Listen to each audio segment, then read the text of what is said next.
The Kelmar archive stood at the edge of the broken sectors, a fortress of twisted metal and dying stars. Inside its deepest vault, something ancient waited. The biotech armor known as Ragethorne had rejected every warrior, every champion, every would-be hero, for 300 years.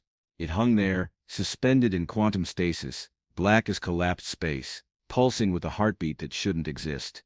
Commander Vex stood before it now, his 7 eyes narrowing with contempt. The Kelmar warlord had conquered 16 systems, crushed a dozen rebellions, and never once tasted defeat. He reached out one clawed hand toward the armor. The rejection was instant, violent.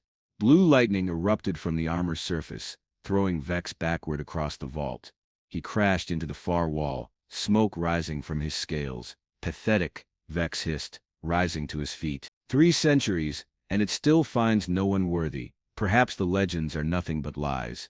Or perhaps, a voice echoed from the vault entrance, it's been waiting for someone who actually deserves it.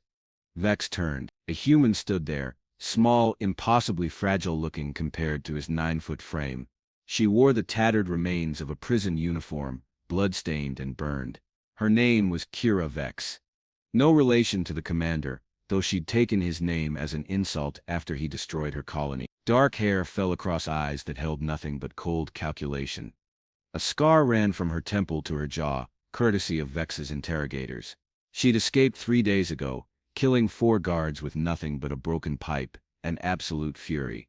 The human pest, Vex laughed, the sound like grinding gears. You survived. How delightful. I was hoping for another chance to break you properly. Kira smiled. It wasn't pleasant. Funny. I was thinking the same thing about you. She walked past him, ignoring the way his scales bristled with rage.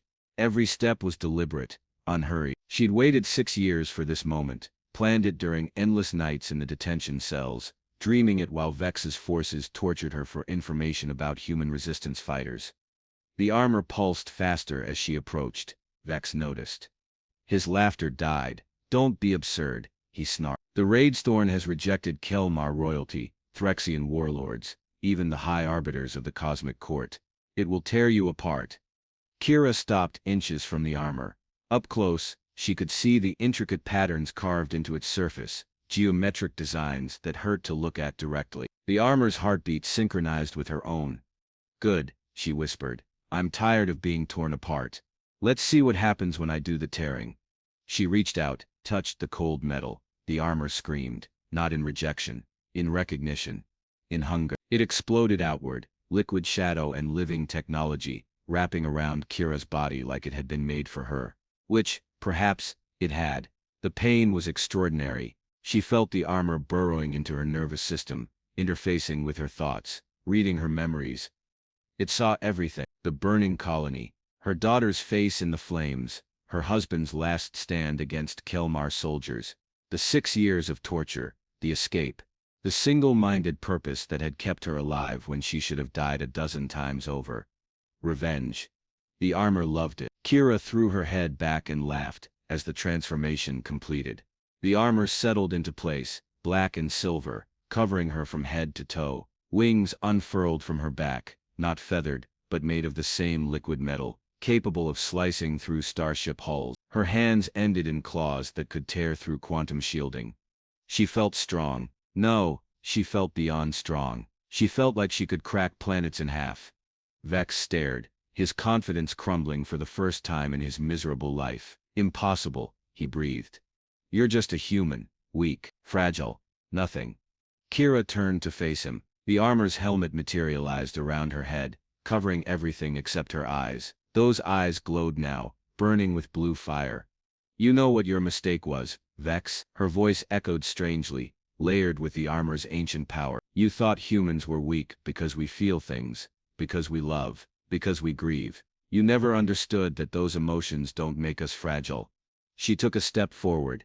The floor cracked beneath her foot.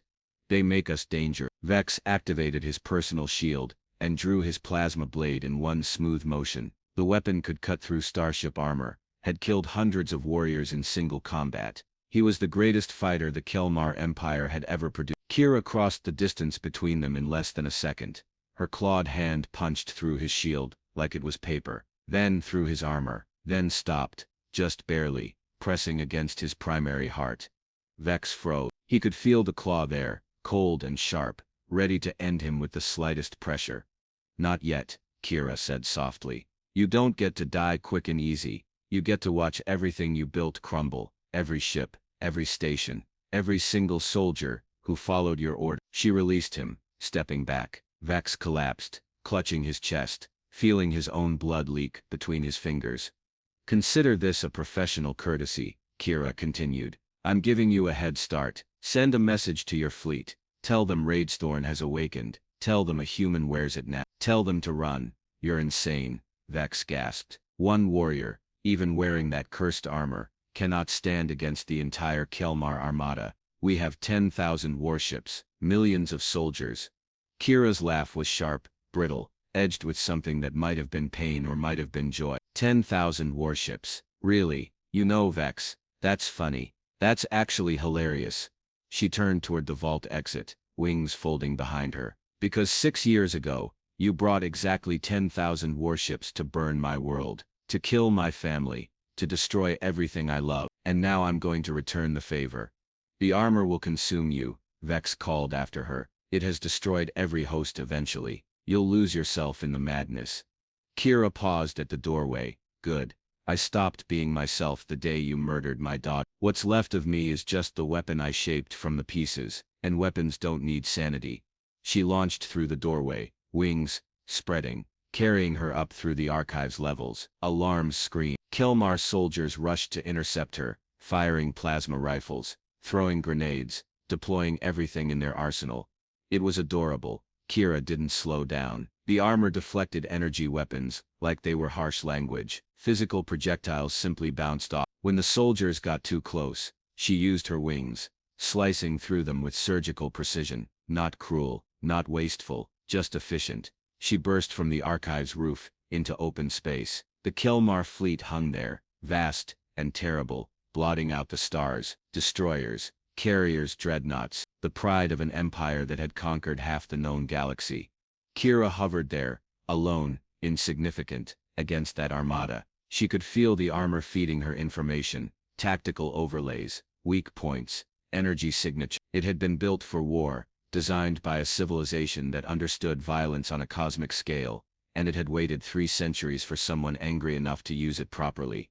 Attention, Kelmar fleet, she broadcast on all frequencies. Her voice would reach every ship, every soldier, every commander. This is Kira Vex, formerly of Colony 7, New Earth. You murdered 3 million humans 6 years ago. Today, I'm here to collect the debt.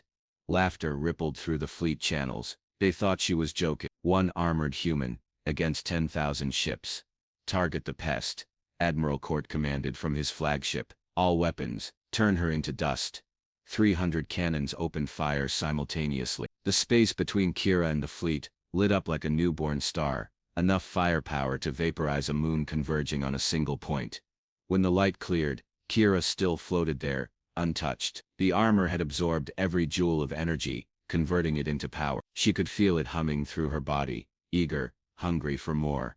My turn, she whispered.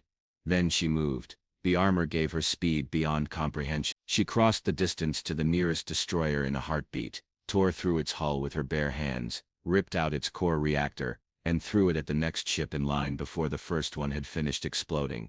Chaos erupted. The fleet tried to track her, but she was too fast, too small, too unpredictable. She danced between the warships, a black and silver nightmare, leaving destruction in her wake. Explosions bloomed like flowers in the void. Ships tried to jump away, activate their faster-than-light drives to escape. Kira wouldn't allow it. The armor showed her how to disrupt their quantum engines, with precisely targeted energy blasts. Every ship that tried to flee died first, quick and brutal. She's destroying us, someone screamed over the comms. Admiral, we need to retreat, regroup. She's just one fighter, but she's cutting through us like paper. Admiral Court watched his fleet burn, watched 300 years of Kelmar military doctrine prove useless against one enraged human in ancient armor. He'd studied humans before the invasion, read the reports dismissing them as technologically inferior, emotionally unstable, tactically predictable. The reports had been catastrophically wrong. Send a message to the Empire, he ordered quietly. Tell them the Ragethorne has awakened. Tell them it chose a human. Tell them we're all going to die here, and whatever comes next, they should prepare for war. Kira heard the transmission. Good. Let them know. Let them fear. Let every Kelmar from here to their cursed homeworld understand what was coming. She tore into another dreadnought, this one Admiral Court's flagship. The crew fought with desperate courage, but courage meant nothing here. She carved her way to the bridge in under 2 minutes, leaving a trail of bodies and sparking circuit. Court stood waiting, weapon drawn, knowing it wouldn't help. You'll destroy yourself with this path, he said calmly. Revenge consumes everything, even righteousness. Kira stopped, helmet retracting so he could see her face. See the scars, see the cold, empty eye. You're absolutely right, she agreed. But here's the thing, Admiral.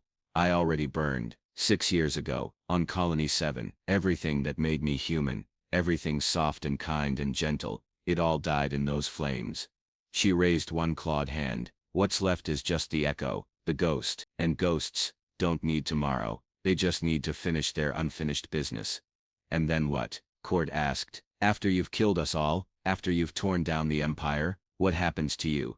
Kira smiled. It was the saddest thing Court had ever seen. Absolutely nothing, she said. And that's perfect. She killed him quickly. He'd earned that much with his courage. Then she destroyed the flagship's core, escaped as it exploded, and continued her methodical dismantling of the fleet. By the time the sun rose over the nearest planet, a graveyard of shattered warships floated in space. 10,000 vessels, reduced to debris and bodies. The Kelmar Empire's most powerful fleet, annihilated by one human in armor that shouldn't exist. Kira hung there in the wreckage, breathing hard, feeling the armor purr with satisfaction. It wanted more, she wanted more, and there was so much more to take.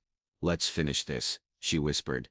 The news spread through the galaxy like wildfire. 10,000 Kelmar warships, gone, destroyed by a single human, wearing the legendary Ragethorne armor. Some called it impossible, others called it the beginning of the end. The Kelmar Empire called it war. Kira didn't return to human space, didn't seek refuge or reinforcements.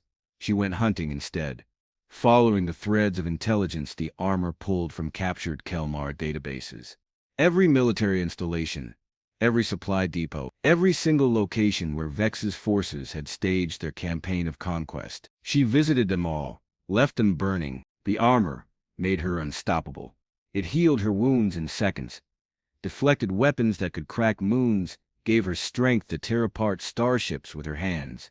But more than that, it understood her rage, fed on it, amplified it, until she became something beyond human, beyond mortal. She became inevitability. 3 weeks after the fleet engagement, Kira hit the Kelmar stronghold at Praxis 7. 12,000 soldiers, orbital defense platforms, enough firepower to hold off an invasion force. She was inside the command center in 4 minutes. The base commander, a veteran named Vex, who'd personally overseen the bombardment of Colony 7, tried to negotiate, offered her wealth, territory, even Vex's head on a platter. Kira listened politely. Then she dropped his severed hand on his desk. "That's for my daughter," she said conversationally. "She was 5, loved drawing pictures of stars. You bombed her school first because you wanted maximum psychological impact on the civilian population." Vex paled, which was impressive, considering his species had blue blood. "I was following orders." Vex commanded it. "Yes," Kira agreed. She took his other hand. "And you followed them enthusiastically. I read the reports. You volunteered for the colony operations, told your superiors that humans needed to be taught a lesson about challenging the Empire. Please," Vex begged. "I have offspring. They're innocent." Kira's eyes went cold. "So was my daughter. Tell you what, Vex. I'll make you a deal. You get exactly as much mercy as you showed the children of Colony 7. She left him alive. Barely. Let him crawl through the burning base, watching his soldiers die, feeling the same helplessness he'd inflicted on countless others. The armor whispered that she should kill him cleanly, that this was crossing a line. Kira ignored it. Some lines deserve to be crossed. Word of Praxis 7 reached the Kelmar High Council within hours. They convened an emergency session, broadcasting across all Empire channels. The High Chancellor, an ancient warrior named Cross, addressed the galaxy. "The human terrorist, Kira Vex, must be stopped," he declared. She has murdered tens of thousands of Kelmar citizens, destroyed our property, violated every law of civilized warfare. We are offering a bounty of 1 billion credits for her capture. Dead or alive, the broadcast ended. 3 minutes later, Kira interrupted every Kelmar communication channel with her own message. "Hello, High Chancellor Cross," she said pleasantly. Her face filled every screen in the Empire, scarred and smiling. "I enjoyed your speech. Very dramatic. But you forgot something important." She leaned closer to the camera. "You started this war 6 years ago when you burned my world. You murdered 3 million humans, including my family. And now you're surprised that one of us came back angry." She laughed, and the sound carried genuine amusement mixed with something darker. "Here's my counteroffer. I'm coming for every single person who participated in the Colony 7 massacre. Every pilot, every soldier, every commander, every politician who authorized it. I have the names. The armor pulled them from your databases." She held up a datapad, displaying a list thousands of entries long. 27,416 Kelmar were involved. I've already eliminated 3,000. That leaves 24,416 to go. Cross's image appeared beside hers, his face rigid with fury. "You cannot hunt down that many individuals. It would take years, decades." "Yes," Kira agreed. "I have time. And you know what's great about this armor? It doesn't let me age, doesn't let me die. I could do this for centuries, if necessary." "Then you condemn yourself to becoming a monster," Cross shot back. "Is that what your daughter would have wanted? For you to drown in blood and hatred?" The smile vanished from Kira's face. When she spoke again, her voice was quiet, deadly. "Don't you dare invoke my daughter. You lost that right when your forces incinerated her. And no, Chancellor, she wouldn't have wanted this. She would have wanted to grow up, make friends, fall in love, live a full life." Her eyes blazed with blue fire. "But you took that from her, so now I take everything from you. Fair trade." The broadcast cut out. Across the Empire, panic spread. 24,000 names, 24,000 targets, and a hunter who never stopped, never slept, never showed mercy. The Kelmar military mobilized everything they had, created special task forces dedicated to hunting Kira, deployed their best warriors, their most advanced technology, their deadliest weapons. Nothing worked. She was always 3 steps ahead, always faster, always more brutal than they expected. Commander Vex watched it all from his fortress world of Karn. His wounds from their first encounter had healed, but the psychological damage remained. He'd underestimated her once, nearly died for it. Now he understood what he faced. Not a warrior, not a soldier, a force of nature wearing human skin. He assembled his personal guard, 200 of the finest fighters in the Empire, and made his own broadcast. "Kira Vex," he announced. "I know you're watching. I know you want me. Come to Karn. Face me, directly. Let's end this between us, without involving more innocents." "Innocents?" Kira's voice responded immediately, amused. "Vex, there are no innocents in your empire, just degrees of guilt. But sure, I'll come to Karn. Been planning to visit anyway. You're #1 on my list." She arrived 3 days later, dropping from orbit like a meteor, wings spread, armor gleaming. Vex's fortress was supposed to be impregnable, protected by shields that could withstand planetary bombardment, defended by automated systems and the finest soldiers in the galaxy. Kira was inside in 7 minutes. The 200 elite guards fought with savage courage. They'd trained their entire lives for combat, mastered every weapon, studied every tactic. Against Kira, they lasted less than an hour. She moved through them like a scythe through wheat, efficient and terrible. Finally, she stood before Vex in his throne room. He dismissed his remaining guards, wanting this fight to be personal. His armor was the best the Empire could produce, his weapons cutting edge, his skills honed through a lifetime of warfare. "I won't beg," he said simply. "Won't ask for mercy. I know what I did, what I ordered. I'd do it again if I thought it necessary." "I know," Kira replied. "That's why you're going to die today. No speeches, no dramatic monologues, just the ending you deserve." They fought. It was brutal, desperate, and ultimately futile. Vex was good, maybe even great by normal standards. But Kira had been forged in grief and tempered by rage. The armor made her unstoppable, but it was her hatred that made her terrifying. She broke his weapons, shattered his armor, drove him to his knees, and then finally she stopped. Vex looked up, confused. Why hesitate? Finish it. Kira stared down at him, and for the first time since putting on the armor, she felt something crack inside. Not the armor. You know what the worst part is, she whispered. Killing you won't bring them back, won't undo any of it. I've destroyed your fleet, burned your bases, hunted your soldiers, and my daughter is still dead. Tears ran down her face, hot and unexpected. I've become exactly what you thought humans were. Savage, brutal, consumed by emotion, and I don't even care anymore. Vex saw his opening. One last weapon, hidden in his gauntlet, a plasma blade, small but deadly. He lunged, faster than he'd ever moved, aiming for her throat. Kira caught his wrist without looking. Squeezed. The bones shattered like glass. Nice try, she said softly. Then she drove her clawed hand through his chest, grabbed his primary heart, and pulled it out. Vex died, eyes wide with shock, finally understanding what he'd created when he burned Colony 7. Kira stood there, holding his heart, feeling nothing. The armor pulsed around her, satisfied, ready for the next target. 24,000 names still remained, 24,000 lives to take. But something had changed. That crack inside her, the brief moment of doubt, had grown. She thought about her daughter's face, her husband's laugh, the life she'd lost. What am I doing? She whispered. The armor responded immediately, continuing the mission, delivering justice, making them pay. No, Kira said. This isn't justice. This is just murder with better justification. She walked out of Vex's fortress, leaving his body behind. Outside, Kelmar reinforcements were arriving. Dozens of ships, thousands of soldiers. They surrounded her, weapons ready. High Chancellor Cross appeared on a holographic display. Kira Vex. You've won. Vex is dead. His conspirators are fleeing. The Empire is willing to negotiate peace. Reparations. Justice through proper channels. Kira laughed bitterly. Proper channels. Like the ones that failed to stop your invasion. Like the ones that let you burn my world with no consequences. Then, what do you want? Cross demanded. More blood? More death? When does it end? Kira spread her wings, the liquid metal, catching the light.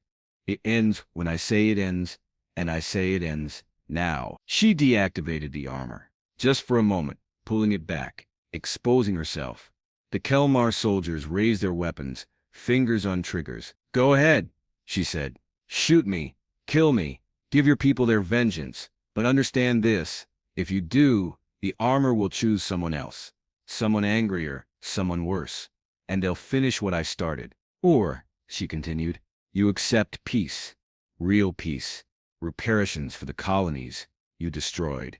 Trials for the war criminals on my list. Justice not through murder, but through actual law. Cross stared at her, weighing his options. Finally, he nodded. We accept. The Empire will stand trial. Those responsible will face justice. Kira didn't trust him, but she was so very tired. Tired of fighting. Tired of killing. Tired of being the monster she'd become. She reactivated the armor, flew away from Karn, and disappeared into the vast darkness of space. Behind her, the Kelmar Empire began the slow, painful process of reckoning with its crimes. The armor whispered questions. Why stop? Why show mercy? Why not finish the list? Kira didn't answer. Instead, she set course for the ruins of Colony 7. The planet was still there, scarred and dead. But there, she landed in what used to be her neighborhood.